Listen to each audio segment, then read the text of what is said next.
আসসালামু আলাইকুম। আপনি যদি অ্যান্ড্রয়েড ইউজার হয়ে থাকেন তাহলে ৩টা সিক্রেট কোড জানা আপনার অনেক জরুরি। যারা সেকেন্ড হ্যান্ড ফোন পারচেজ করেন তাদের জন্য ৩ নাম্বারটা স্পেশাল।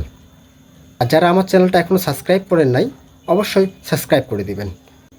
আপনি প্রথম যে কোডটা দেখতে পাচ্ছেন *#900# এই কোডটা আপনি আপনার ডায়াল প্যাডে টাইপিং করবেন, তাহলে দেখতে পাবেন যে আপনার ফোনে একটা অপশন আছে। এই অপশনে ক্লিক করার পর আপনারা এখানে ফোন আপনার ফাস্ট অনেক কাজ করবে। দ্বিতীয় নম্বর অপশনটা হচ্ছে *26663#। এটা ক্লিক করার পর আপনার যে অপশনটা আসবে, এই যে দেখতে পাচ্ছেন, এই জায়গায় ক্লিক করলে আপনার ওয়াইফাই অনেক ফাস্ট হয়ে যাবে। ৩ নম্বর যে অপশন দেখতে পাচ্ছেন, যারা পুরাতন হ্যান্ডসেট ব্যবহার করেন তাদের জন্য এই কোডটা খুবই জানা জরুরি। তাহলে আপনি দেখতে পাবেন যে এটা কত সালে এই ফোনটা তৈরি হয়েছিল, কত সালে আপনারা এটা নিচ্ছেন। ঠিক আছে, এই কোডটা করবেন, টাইপিং করার পর আপনারা দেখতে পাবেন এখানে সম্পূর্ণ ডিটেলস আপনার দেওয়া আছে।